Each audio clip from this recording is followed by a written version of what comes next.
Hello everyone, perfect. Firstly, huge thank you for choosing us this morning and spending some time with us. Katie's an absolute titan of our industry, so really appreciate that you've decided to sit in with us. My name's Jimmy Overall. I'm the National Business Development Manager at Remagin. We are, as Lloyd best described, sitting in that Category 2 system, so I look forward to getting my hands on some of those prizes he spoke about. Just a brief introduction from me. Our session is going to be slightly different to what's been before. If you were here yesterday, we've got a couple of slides that we want to talk you through, and then we're going to open it up for some questions to the panel members at the end. I won't steal their thunder, and I'll let them do the bulk of the work. But what I just want to say is I regularly get asked about our industry and to sort of nominate some people that are doing something quite innovative, and actually the conversation is always framed around the products themselves. And I actually think the products are pretty good.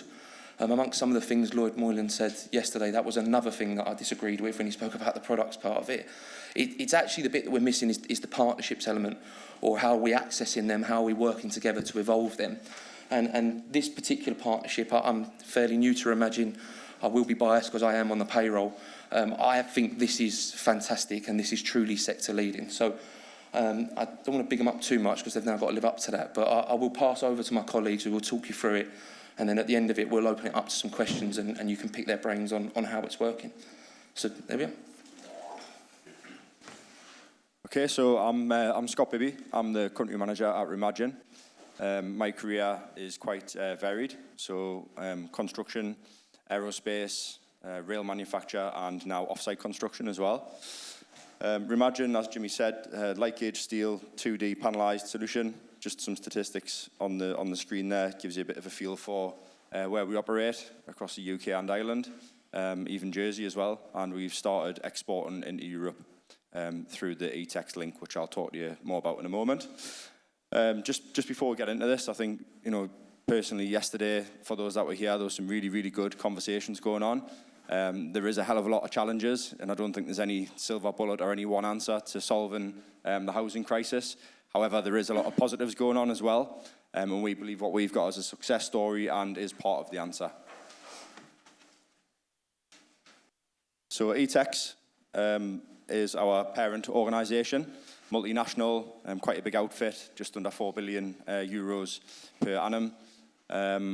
So when people talk about worrying about the manufacturers just disappearing, we have got a good financial stand, and it does give some reassurances to our customers that we're not just going to disappear and leave them with something that they can't complete on site. You may or may not recognise some of the brands on the right-hand side. So ETEX are, traditionally, we're a building materials manufacturer. So plaster boards, cladding, insulation, fire protection, even some of the stuff that you can see on the roll-along outside, the cedral boards. So quite a lot of the ingredients for the cake, if you like, which now we've got access to as a panelised off-site manufacturer. We do spend a lot on innovation, so about 23 million euros a year. We own our own test facilities as well, so we can basically burn things and test them at pace. So if there's a challenge for the industry, obviously we can move quite quickly to help our customers solve those challenges as well. So we're quite well placed.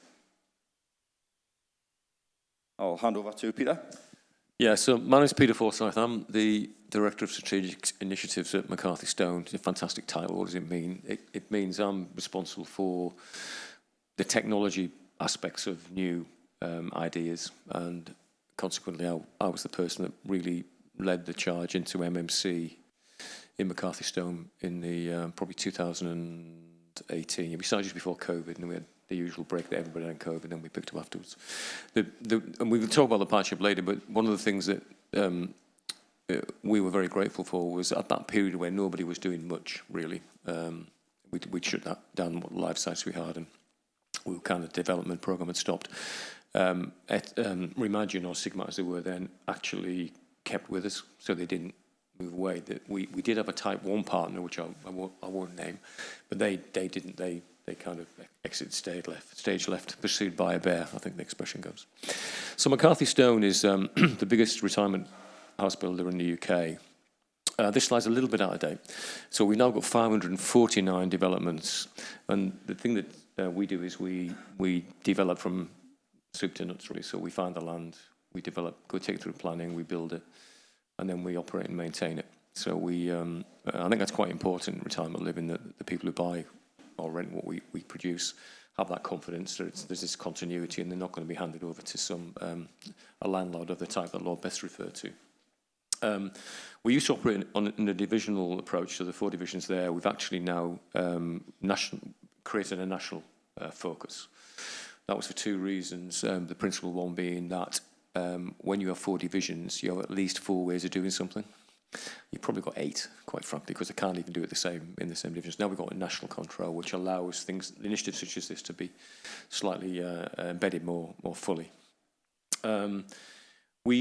What I've been working on and with Remagin is a new product. So what McCarthy Stone provides, and some of you may or may not know what we do, I think it's a really good product. Again, I would say that. However, it's not affordable for many people. So there's like an affordability or a ceiling. So what we set about was designing and developing a new product. It uses some of the funding that was referred to, the OPSO funding. To max out on that, we went into purely MMC, so nothing we do under this new, what I call more affordable product, is built in traditionally, all uses MMC. And we build it in areas that would be less fashionable. So the sort of area, if we were building in Manchester, you would see us in kind of footballers' wives' territory, if you know the expression. We've just completed our first scheme last year in Failsworth, which is in Oldham. So we build in those areas. And that's proving to be tapping into a part of the market, which is really quite important because the need for later living isn't any different no matter what your income is. In fact, you potentially slightly more need of the community it creates than you would be if you were living in a £1 million house somewhere. We have a target of doing about 2,000 units a year, which is 2,000 apartments. We predominantly build apartments. We do build the odd bungalow scheme, but that's generally kind of topping up a development rather than 100% bungalows. The market over the last 2 or 3 years has been difficult, and you've seen all that volume house builders have pulled back on their throughput.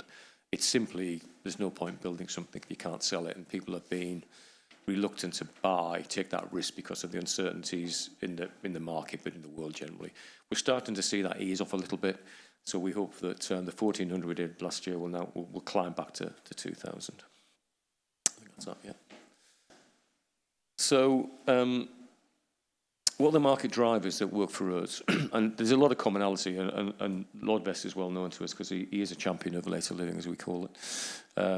There's an ageing population, so our average age of the population gets older each year, and there's a high latent demand for it's slightly specialised housing. So our houses or apartments allow you to what we call age in place. So you may not need some of the features like step-free access and that sort of stuff when you move in, but you will do in your we get I mentioned the OPSO support. That's really quite important. It really unlocks the benefits of MMC, and it is more sustainable. I mean, we've got prima facie evidence of this, so we can compare our MMC built developments to our traditional developments, and they are tighter. Air tightness is higher, insulation levels are better, running costs are better, and then of course the pull, if you like, is that the skill shortage. Somebody told me not so long ago that the average age of a bricklayer in the UK is 62. Now that's that's what. Yeah, and I've not been able to verify that. I did try and chat GPT, but it wouldn't tell me. But I believe it's probably there or thereabouts because there's obviously people leaving the industry, and you go on the site, you still see bricklayers tend to be older than the average age. I would say. We do have this problem in the UK about on-site productivity, and we don't seem to have cracked it. I attended a conference a couple of weeks ago on this, and I recognised Trudy from it because she spoke. What we're trying to do is address that by looking at what the other industries have done, particularly the car industry, who went through this really quite dramatic transformation.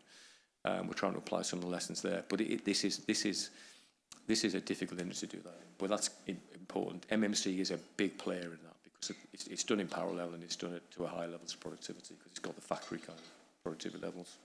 And the last one, the predictability of outcomes, and one of the things that's not well known is MMCs are much less susceptible to bad weather.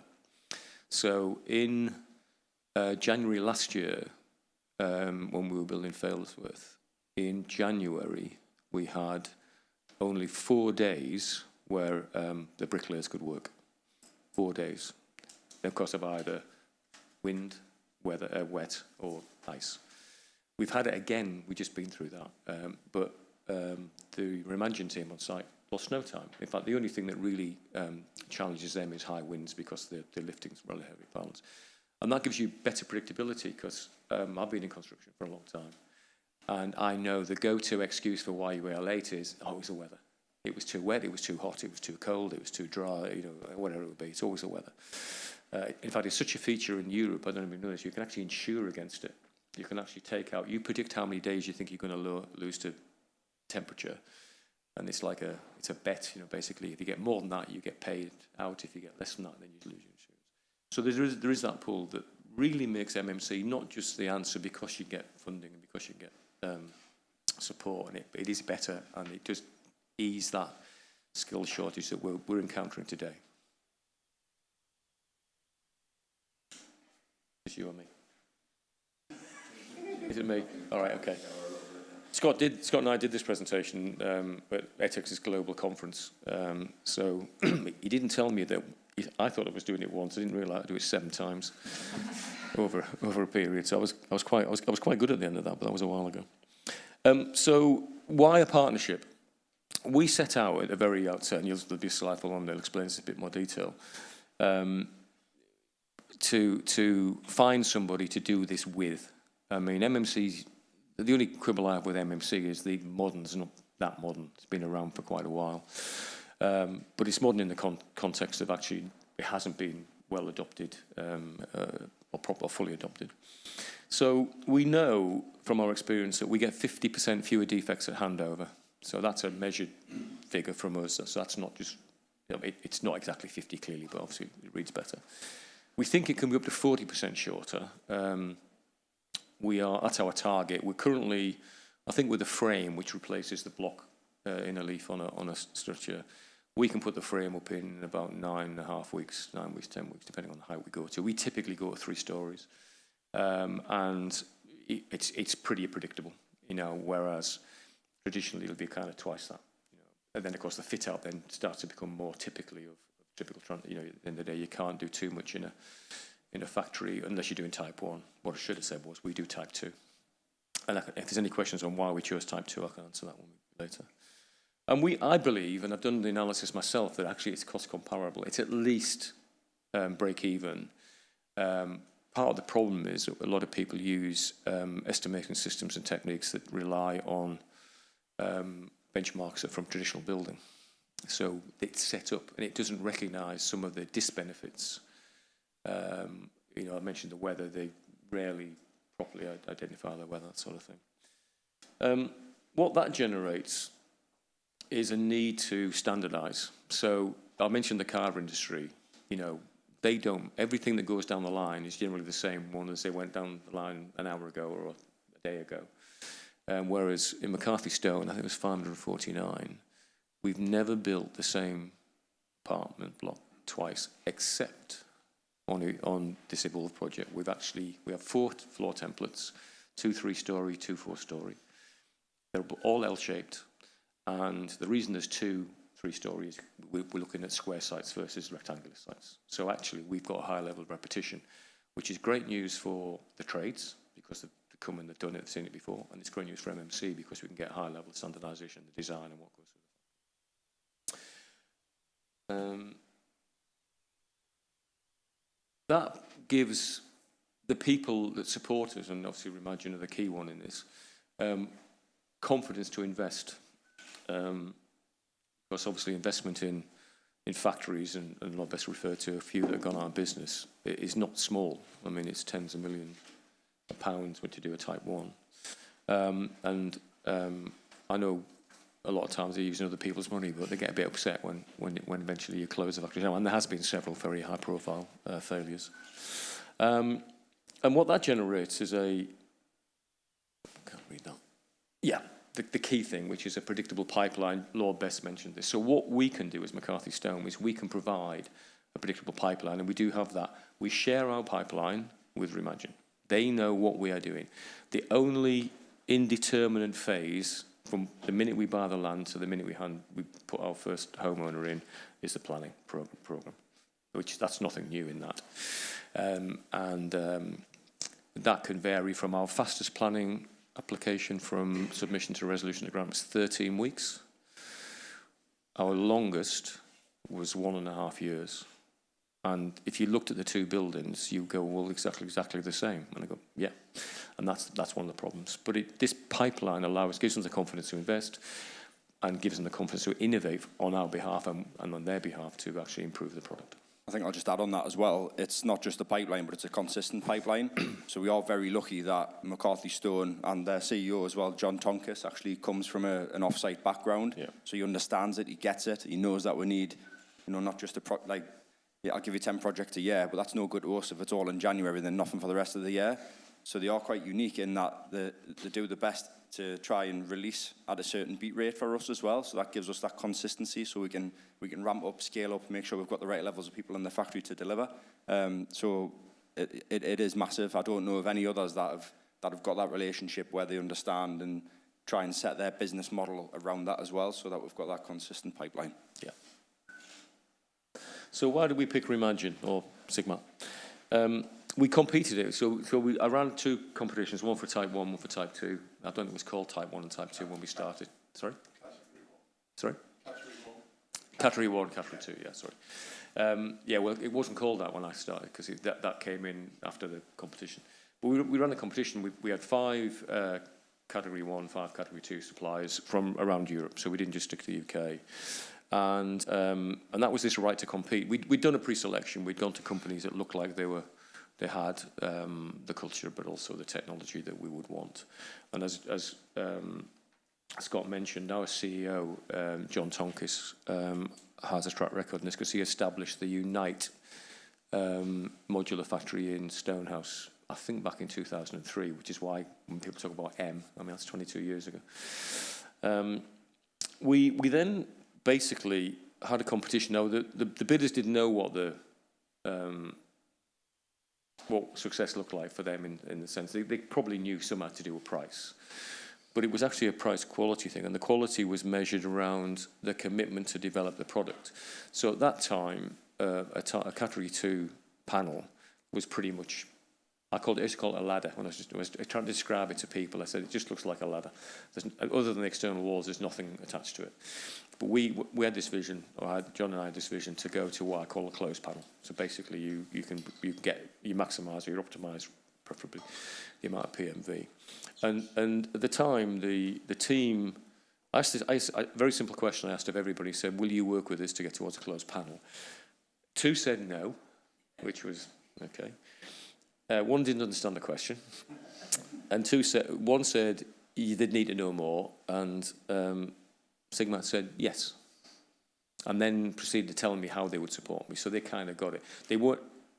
I have told them they weren't the cheapest. Okay, so we generally stuck by that because this was more important to us than getting 1 or 2 schemes at a slightly cheaper price. They weren't massively out of the way, but if you were running a pure price competition, we wouldn't have picked Remagin. And that commitment to developing the product can only happen with your reliable pipeline, with your collaborative approach to partnering, if you want to call it that. And we've sustained that. So it was 2018, I think, we're now in 2025, so it's pretty much 7 years. Have we had any falling outs? Not really. I mean, have we let them down? Yeah, for sure. Have they let us down? Occasionally, but nothing dramatic. But the key thing is we fix it. So we fix it, then we have a conversation about what went wrong. We don't have the conversation about what went wrong, and then in the meantime, nothing's getting fixed. I think that's the essence of it. That's you. Yeah, so this shows you a little bit of a roadmap there of how we've sort of developed over time. So McCarthy Stone 2020, obviously, commitment to developing. First job in 2021 in Hexham. Again, the product at that point, as you described, was quite basic. It was a steel frame with a board on it. Fast forward to 2022, and you can see the image there. You know, it's a panel. It's got the board on it. It's got the membranes on it. It's got insulation. It's got windows fitted. It's got wall tie channels, so these 62-year-old brickies can come and follow what the Mesopotamians done back in the day. Then we, as you can just see, the sort of product development, we introduced another product, the Connect handrails, which removed the need for temporary barriers on the staircases as well. So introducing small innovations at a time, but adding more scope, adding more benefit to McCarthy Stone. And then fast forward 2024 to Erdington, consistently completing at a reduced program. I think the important thing to point out here is around data. So I was in a session yesterday and we're saying we haven't got data for off-site construction or modern methods of construction. So actually there is data around there, and we're trying to harvest that at the moment as we speak, so we can actually present something to the market and say, well, you know, we say that it's 50% less defects. Well, there's some evidence to say that it is. You know, we say that it's better from an energy performance point of view. Well, it is. There's the data. And I think with McCarthy Stone retaining the stock, that does put us in a unique position to actually be able to harvest that data together as well. Yeah, so to date, 9 projects. That's probably 10 now. That's 10 now, yeah, just recently 10. But you can see in the bottom there, and actually if you noticed upstairs on the structure that we put upstairs, it's got this brick panel system on the front of it as well. That's the next sort of development for us, and we will be doing a trial on one of the McCarthy Stone projects where we actually send it to site with the brick panel on there, so more of that closed panel, adding more value, but doing it in a controlled way. So one innovation at a time, making sure it works for the customer, make sure it works for us, make sure we're both making money out of it, and then we progress to the next stage. So it's working really well, and having someone that wants to go on that journey with you, again, it's quite unique, so we are very lucky in that respect. Anything to add on that? Yeah, I'll just say that Erdington is a 4-storey, so we only build 3-storey or 4-storey. We actually built Erdington as fast as we built a 3-storey building. Now that shouldn't be possible because every time you finish a floor, you cast a slab, and then you've got this kind of waiting time while the slab happens. But we got there with 54 days from the first panel landing on site to then saying it was, we're done now, you can get the roofer into finishing. So that we haven't always done 54, but we know why it's not gone that way. And we now got a programme to bring that down. I mean, the truth in terms of the total construction period for what we do, there's no elephants in what Remagin do. It's really the fit out we've got to find. Fit out takes 26 weeks. These guys do it in 9. Guess where we're going to be looking? But the point of it is that some of the things that we will do with Remagin will actually help us with that anyway.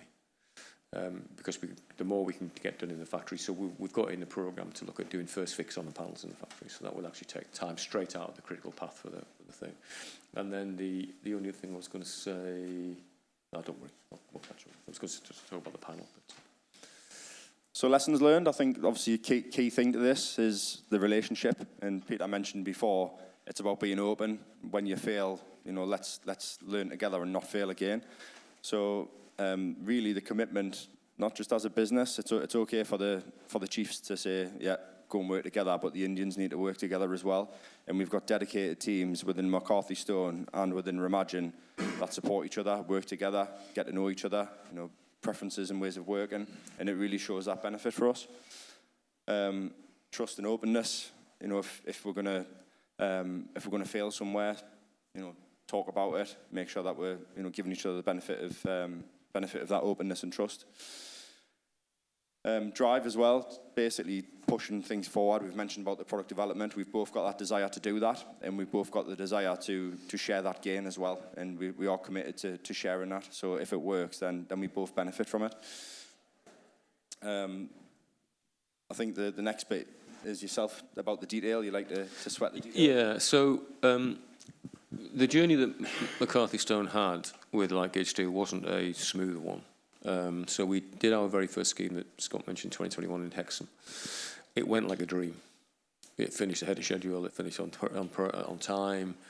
Quality was brilliant. Homeowners moved in, loved it. I mean, I went back about 6 or 7 months later in the winter and asked them how they were getting on, and because we didn't know about how they would perform thermally. And quite a few of them said, "Oh, I don't know, I haven't turned the heating on yet."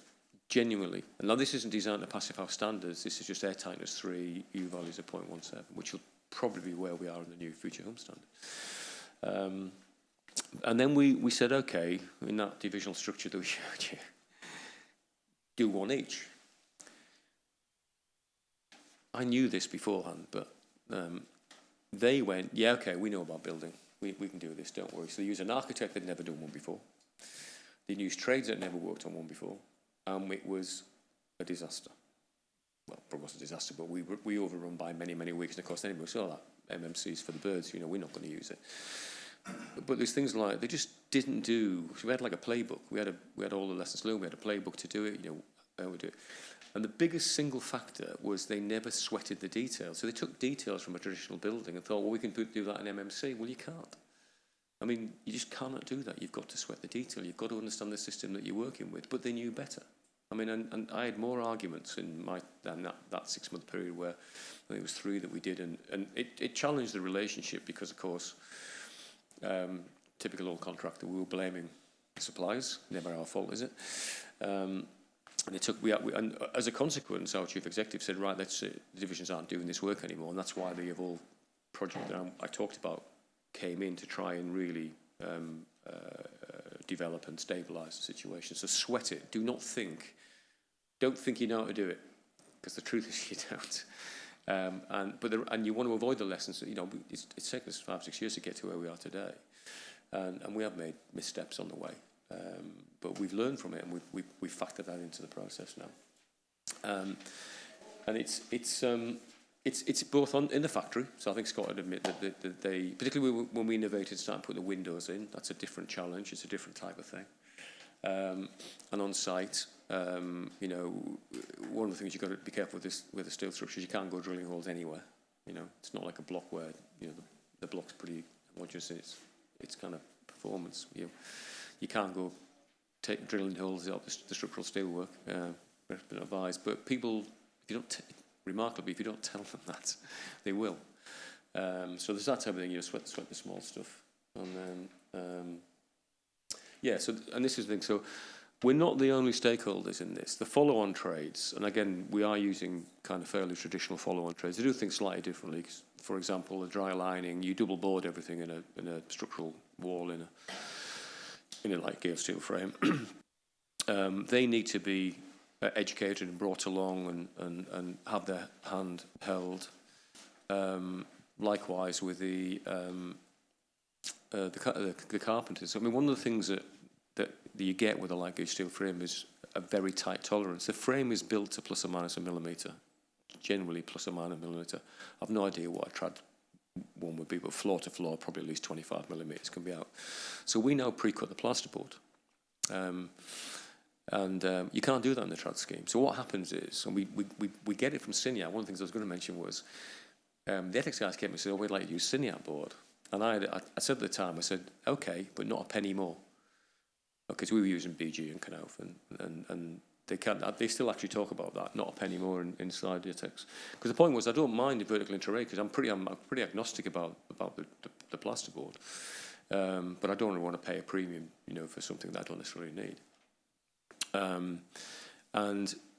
We get it from Cineat. So we know in our story rods of our building that we need, we buy boards. Traditionally, you'd buy it at 2.4, 2.7, maybe 3 metres. We buy it at 2, 280 and 2, 380, or maybe 2, 420. Anyway, we buy it.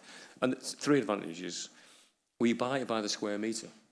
So we buy a board that costs 91% of what the 2.4 metre board is. We save time on site because people have not undercut that board. They lift it off the stack and they stick it up there. And there's less wastage. So when we talked about productivity earlier, that's the sort of things you need to do at site level. You can do at site level. We prove it's happening. We've done the tests. So that's really quite important. Just following on from that, I'm not going to read all of these points, but, you know, so how does this, or how could this, I guess, you know, help with the housing crisis? Really, I think that, you know, the later living, freeing up and people right sizing and freeing up that stock below so that people can move along. But also we've spoke about the model. I mean, it's space compliant and everything else. It could potentially, you know, be used elsewhere as well, outside of what McCarthy Stone do at the moment. You know, it's proven. We know how long it takes, down to the penny, how much it costs. So we have been talking about potentially McCarthy Stone doing that for others as well. Yeah, I mean, it could be used. I mean, McCarthy Stone doesn't traditionally build for anybody else. I mean, we have in the past done so for selected social housing providers, registered providers. But yeah, the apartment, it's open plan. It's designed to be compact, but quite open and airy, because people are downsizing. So, you know, we do 1 or 2 bedroom apartments. We do single occupancy 1-bed apartments. So they could be used for some of the things that have been talked about. And it is one of the areas we're thinking of moving into once the dust settles on this, what Lord Best was talking about, and the authority's getting it. We build on an acre site, so we fall into that category of these brownfield sites. We only build brownfield. I say only, we're 99% brownfield. Occasionally, we'll do the last plot on a major development, because there'll be a section 106 that needs to be cleaned up, and we are classed as specialised housing, so we get that. But we don't go and find empty greenfields to build on. We just literally build on. What's the last one? Erdington was a car park for what we buy any cars, and Failsworth was an old mill that had been knocked down in the 70s. So Bradford was a quarry. I think the pace in which they can be delivered as well. I was just reflecting yesterday, and I definitely think, I mean, there is absolutely a place, and it's tragic that we need like temporary accommodation, but I think the investment that we're putting into that, I was talking about it last night. It's like, well, are we not better just spending that money and building something, and then it's, do you know what I mean? I don't think either one's the right answer. I think it's probably both, to be fair, but it just demonstrates that there is solutions that you can deploy rapidly if all of the other conditions are met with planning and stuff like that. It can be delivered at pace. There is people there that are capable of doing it. So there is some solutions to one of the many problems that we have, is what that I sort of mentioned at the start. I think we've got some time for Q&A, Jimmy. We've got a couple of minutes. Yeah, we'll get a couple of questions in. You got the microphone, John? Perfect, yeah. Hi, John Spencer, Envision. Have you looked further forward for bathroom pods? Yeah, we at the moment we can't make bathroom pods work financially. 2 reasons. One is they obviously come at a premium, but also when you've got a structural steel frame, if you've got the bathroom pods have a structural steel frame for transportation, or a structural frame, because obviously otherwise they wouldn't be able to withstand the transportation, so you end up putting a structure inside a structure. Yeah, what we have done is we've got what I call smart wall technology, which isn't the right name for it. It's probably patented by somebody. But we basically bring in flat 2D pre-plumbed, pre-wired panels to do the utility cupboards and the bathrooms, and we're now going to do the kitchens. So it's like the next question. Okay. Yeah, it's a company called MEP4 that used to do all of that for Ilka before Ilka went bust. So we used it.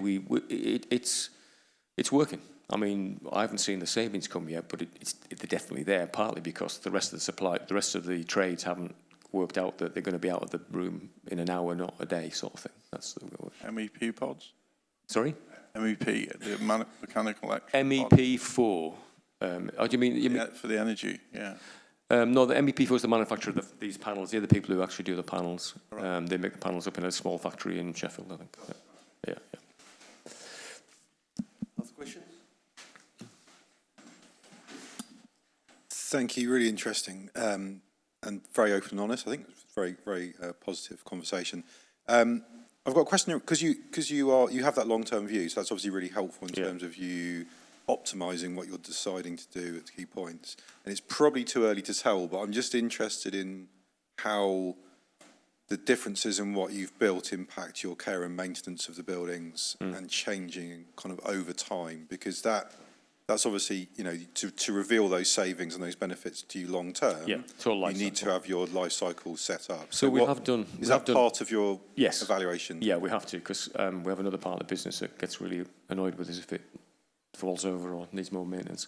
Yeah, we brought an external consultant in to run a whole life cycle comparison on it.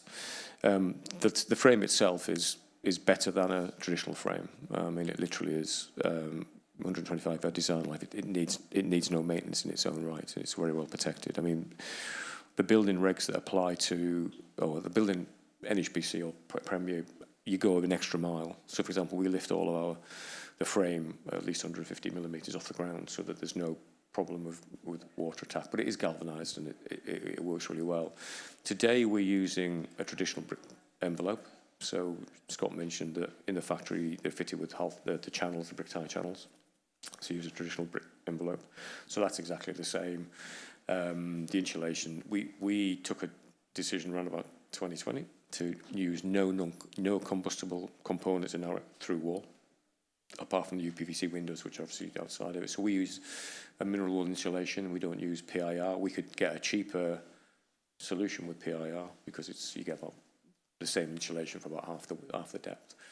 And then internally, it's pretty much exactly the same. So the analysis showed that the key areas for maintenance for us would be the external facade. We don't do any render on the product I'm doing because my experience of render is that it does need a lot of maintenance. Not necessarily repair, but you've got to clean it on a north-facing facade. Roofs, we use a flat roof with a Bowder product, but the roof at the moment is a concrete slab, so actually it's much more resilient for repair and maintenance than a traditional timber truss roof. The other thing, one of the downsides of a light-gauge frame compared to traditional is a lack of thermal mass. So your Part O calculation. So we're looking eagerly for the future home standard, which is now, I don't know, 9 months late or something. But everybody else is kind of working on what they're going to do. But yeah, I'm hoping they're going to provide some relief from that and not have to try and do it all through the thermal mass calculations. So yes, we have done the calculation. We believe it's definitely no worse. I mean, it's a theoretical thing. We have had now 3 years experience of our Hexham scheme, and there's been virtually no intervention.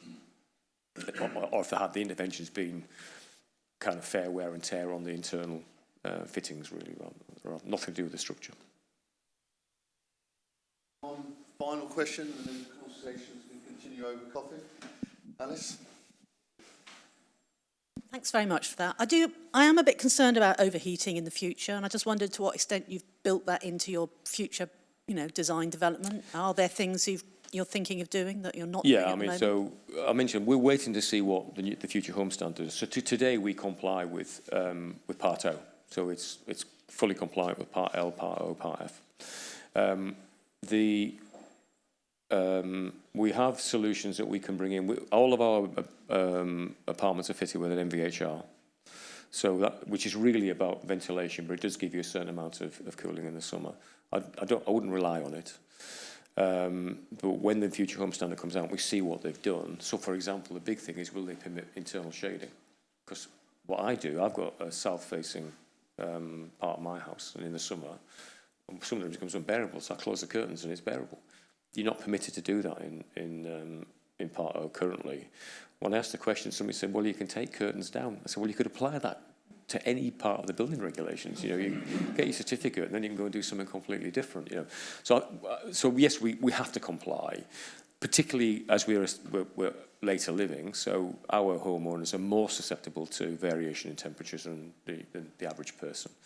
So if overheating can affect them very, very quickly. I noticed, on the thing, and air quality is the other thing we've been looking at. We are starting to monitor our air quality, measuring 3 things, which is CO2, humidity, and VOCs. And that's with the potential in the future to control the heating and ventilation of 2 of those things. So you ventilate on occupancy. So if there's nobody there, you don't turn the fans on because you're obviously pushing energy out of the building.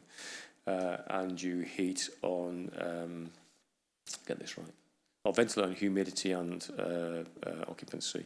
So you heat on occupancy, you ventilate on the levels of CO2, or if it's occupied, or humidity if it's not. So it's fundamental to what we do. We cannot get a permit for people to occupy unless we meet them. About external shade. Well, external shading, well, in the country, if you go around, you don't see much external shading on buildings. So we just not, if you went to France, you see lots and lots of shutters. Putting external shading onto our buildings is a very expensive way of actually addressing part O, I would say. And I generally believe that we used to put in curtains up in the UK, or even blinds actually, and it's shown. We have looked at putting blinds inside the window air gap. The problem I've got with that is some poor personal experience of when it breaks down, you then got to take the window out to fix it. So whatever the answer, there are systems out there where we can, we use an air source heat pump hot water cylinder for space heat, for hot water heating. There are systems that will actually, you can flick that into reverse and then use the MVHR to get a cooling effect, direct cooling. It wouldn't be air conditioning because it's not touching the humidity, but it would be a cooling solution. All of those things cost quite a lot of money to put in and maintain.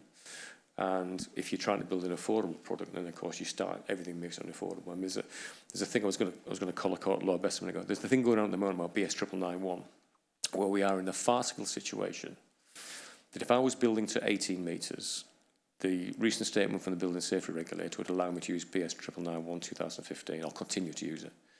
Because I'm not, and it's not classed as a high-risk building, I have to design to BS 991 2024. So I'm designing an 8.5 metre building to a higher standard than up to a 100 metre building. And that's one of the problems we've got to address in the industry, get the regs sorted out, and get the gap that exists between approved document B, which is the fire one, and BS 991 addressed. Because otherwise, we're all there going, what do we do? And this thing about Part O, or the Future Home Standard, it was ready to be issued in December. And then I'm talking about maybe March. If you listen to Lord Best, does that mean July? But no, it has to be. We're very conscious of the average age of our occupants, which is about 82. So. Right, we've actually got a couple of minutes because they're running over next door as well before we go to the coffee break. So we're going to shift everything on by 15 minutes. Is there one final question? Thank you. What about, because they're really well insulated, these buildings, about make them positive energy? Are you looking at that?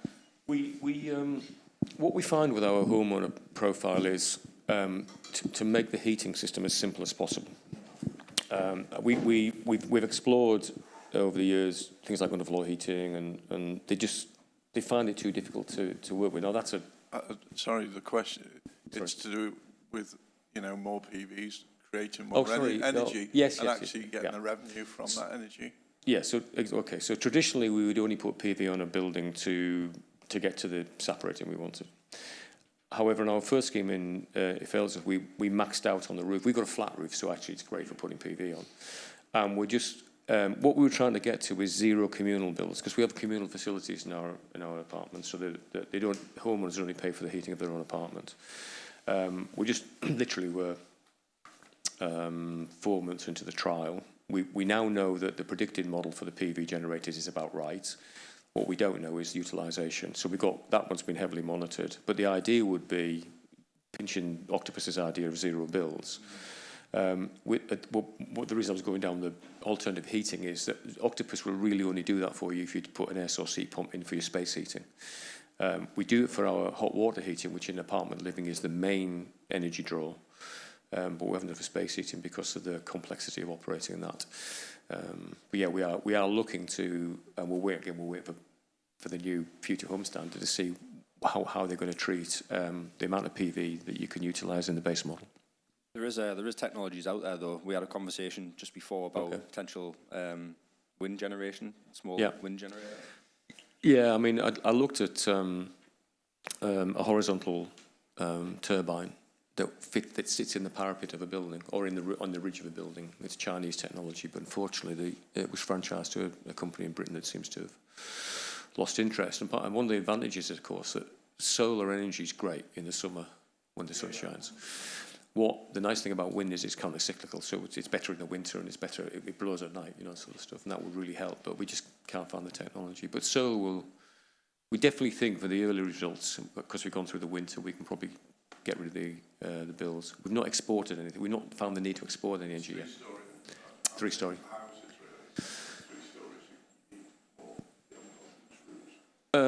Yeah, I think if you've got a pitched roof, I mean, Just generally on the house, you've got more roofs per house. you have, but it's pitched. It's pitched. Yeah, and some of them, so at least two of the orientations are non-preferred. So with a flat roof, I can always tilt them to the south, you know, and it does make a difference. So yeah, we are looking at that. I think energy is a big thing. We're starting to monitor. We've actually got some of our homeowners signed up to let us monitor their utilisation, which we do by clamping certain circuits, which we need to do because as a company we have to do Type 3 carbon reporting, and you can't do that if the homeowners won't tell you what the bill is. So that's important as well, because without the data we don't know what we should be thinking about doing for the homeowner directly. But we are actually, and we're also looking at the moment, there are no inverters on the PV, so you can't take direct benefit from it as a homeowner. There's a system called SolShare out there, which allows you to basically aggregate 15 apartments off one device rather than putting a string inverter into each apartment. Again, we need to see the utilisation of the apartments to know whether people would benefit from that, because the way it works is it automatically goes to the biggest demand. So if you're sharing an apartment block with somebody who likes to heat to 35 degrees, then they'll be taking a lion's share of that, and it could well have exhausted the supply before you get high enough up the register. That'll be fixed. Again, I'm hoping there'll be something in the future home standard about that. There was in the consultation for the 2021 standards that they were going to not allow you to take benefit, only take a third of the benefit for PV if you didn't allow it to be directly utilised by the homeowners. Great. Well, Patrick, Scott, Jimmy, thank you very much. Great to see such fantastic collaboration in the industry. As mentioned that earlier, that is required, and it's great to see you working in harmony. We're going to have a break now, coffee break. We're moving the schedule slightly, so the 11:45 sessions will be starting at 12 now, but you'll be called and ushered at a relevant time. So coffee outside, and do take the opportunity to look at Remagin's structure upstairs as part of the exhibition.